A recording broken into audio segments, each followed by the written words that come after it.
Everyone wants a six-pack, but most people are chasing it in all the wrong ways. I see it over and over again. People hammering out hundreds of crunches every day, thinking that if they just push a little harder, the abs will finally show. But that approach is flawed from the start. It's not about how many reps you do. It's about what you're actually doing, and why. Most of the time, people are just spinning their wheels, doing more of what never really worked in the first place. Because getting visible abs isn't about throwing more effort at the problem. It's about using the right kind of effort. The truth is, abs aren't magical. They're not some mysterious muscle group with their own set of rules. They're just muscles, like any other. And the way to train them effectively isn't by isolating them with a million crunches or trusting the latest gimmick. It's by treating them like the rest of your body, with purpose, progression, and proper strategy. If you've been thinking of your core as something separate, some hidden code that needs cracking, then it's time to reset that mindset. I'm not here to hype up shortcuts or sell you on secrets. I'm here to break down what actually works. I'll walk you through the myths that need to go, the mistakes you probably made, and the real methods that bring real results. If you really want your abs to grow, you've got to stop thinking of burn as the goal. That burning sensation you get from endless reps might feel like progress, but in reality, it's often just fatigue piling up, not effective training. What actually builds muscle is tension. The kind that forces your abs to contract hard, resist force, and stay under control throughout the movement. I focus on creating that deep, intentional tension in every single rep. That means slowing things down, locking in the form, and making sure it's the core, not my legs, not my momentum, that's driving the movement. When you get that right, even 10 reps can hit like a truck. And that's where the real growth starts. A lot of people confuse effort with effectiveness. They finish a high-rep circuit gasping for air, dripping sweat, thinking they just crushed their abs. But what usually happens is, the workout turns into a mini cardio session, and the abs barely get properly trained. Just because something feels hard doesn't mean it's doing what you want it to. If your goal is stronger, more defined abs, not just fatigue, then the strategy has to change. I've learned to treat abs training like a sculpting process. It's not about going through the motions. It's about taking control of every rep, from the squeeze at the top to the slow return. That level of focus doesn't just make the workout harder, it makes it effective, and that's what actually drives results. Now let's talk about something that quietly derails your progress. Range of motion. It's one of the most underrated aspects of abs training, and most people barely think about it.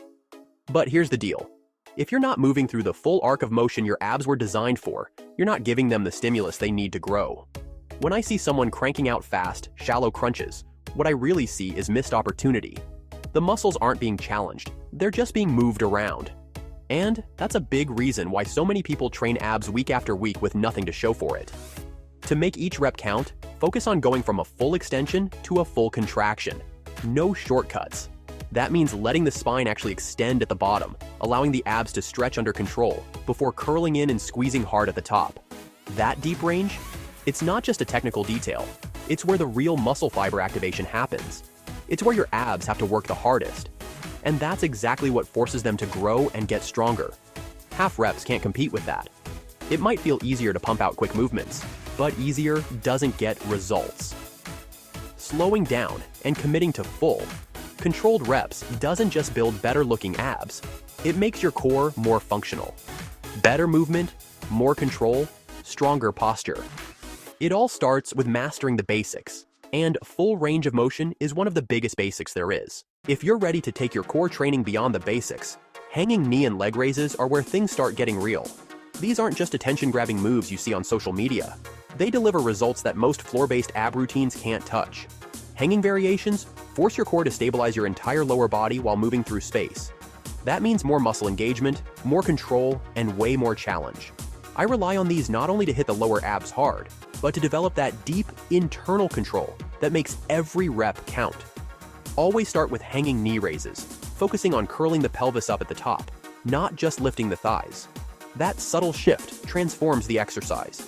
Instead of letting the hip flexors take over, I'm making the lower abs do the heavy lifting. Once that movement becomes solid, I progress to hanging leg raises with straight legs. The increased leverage lights up the entire abdominal wall, especially the lower region that's usually hardest to target. Plus, my grip and shoulder stability improve as a bonus. for those days when you want to hit the obliques or ramp up the difficulty, throw in rotational work, twisting knee raise. These variations create serious time under tension across the entire midsection, not just the front. They also build rotational strength, which plays a huge role in athletic performance and injury prevention. If you want a core that looks sharp and performs even better, this is the kind of training that delivers. Here's something that can instantly level up your abs training, but hardly anyone talks about it. The lowering phase of the movement. That slow return to the starting position, known as the eccentric portion, is where a ton of untapped progress is hiding. Most people only focus on the lift, the crunch, the raise, the squeeze, and then just let gravity take over on the way back down. But that's a huge mistake. If you're dropping your legs or collapsing out of a crunch without any control, you're cutting your results in half without even realizing it. When I train abs, I make a conscious effort to slow down the eccentric phase. If I'm doing leg raises, I don't just let my legs fall. I actively resist the drop, controlling the movement inch by inch. That resistance forces my muscles to stay under tension longer, which leads to more muscle fiber breakdown. And that's exactly what stimulates new growth. You don't need to add more sets or reps. You just need to do the reps better. But the benefits go beyond aesthetics. Eccentric control improves functional strength and helps reduce your risk of injury. It reinforces stability, strengthens connective tissue, and conditions your muscles to handle force with precision, not panic. It's also one of the best ways to build that elusive mind-muscle connection, where you can actually feel your abs working, not just going through the motion. Next time you hit a set, don't just focus on lifting. Put just as much intention into the way down. That's where the real gains are hiding. Liking this so far? Hit like and subscribe. It helps me a lot and keeps the tips coming. If you want your abs to actually grow and not just burn, you've got to apply the same principle you'd use for any other muscle progressive overload. That means challenging them more over time, not by doing more reps, but by increasing the resistance. It blows my mind how often people chase six-packs while sticking to the same bodyweight routine for months or even years. Imagine trying to grow your chest by benching the same weight forever. You'd stall out, right? Abs are no different. If you never add difficulty, you never force adaptation. That's where equipment becomes a game changer. I'm not talking about gimmicky ab machines you see on late-night TV. I mean real tools like cable crunches or weighted sit-ups using machines that let you control resistance. These options allow for precise, measurable progress. I can track how much resistance I'm using, add a little more when it gets too easy, and keep my core growing stronger with intention. No guesswork, no plateau. The key is to stop going through the motions and start training with progression in mind. Abs may be smaller muscles, but they respond to overload just like everything else. When you demand more, they deliver more. Building strong, visible abs isn't about pushing yourself to exhaustion with endless crunches or holding a plank until your body shakes uncontrollably. It's about being deliberate, focusing on form, staying consistent, and keeping your attention locked in on the muscle you're trying to train. That mind-muscle connection isn't just some feel-good concept. It's one of the biggest factors in turning a routine movement into real progress. When you slow down and truly feel each rep, your abs will respond better, and your results will come faster. Rushing through reps with sloppy form doesn't just waste time. It builds bad habits. But training alone isn't the full picture. What happens outside the gym matters just as much. You can hammer away at abs workouts all day, every day.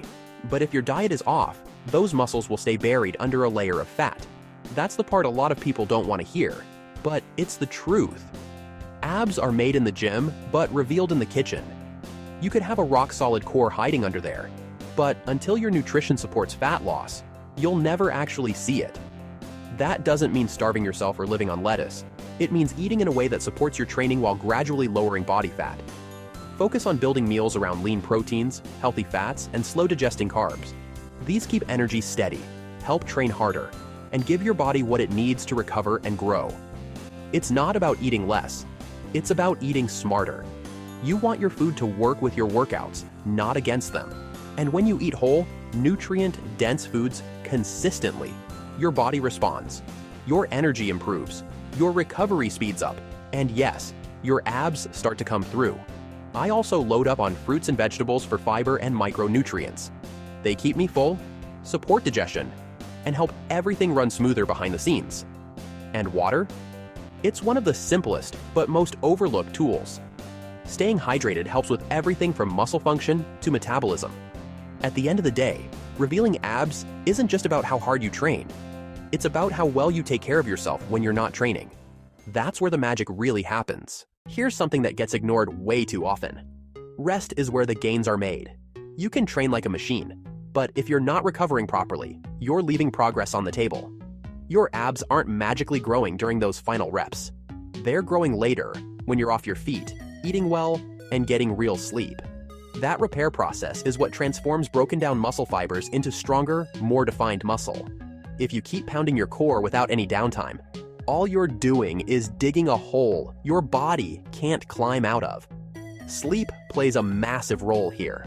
I'm not talking about just closing your eyes. I mean deep, quality sleep, where your body actually gets the chance to rebuild. Growth hormone spikes during sleep, tissue repair accelerates, and your nervous system resets. Miss out on that consistently, and your results will suffer, no matter how perfect your training or nutrition might be. And recovery isn't just lying on the couch. Active recovery days matter too. Light stretching, yoga, or even a walk can keep your blood flowing and your body mobile without draining your energy reserves. It helps reduce soreness and keeps you mentally engaged without pushing your body to the edge. I used to think taking rest days meant I wasn't working hard enough, but once I started building rest into my routine with intention, everything changed. My performance went up, my abs looked sharper, and I actually felt stronger. Recovery isn't a weakness. It's the other half of the equation.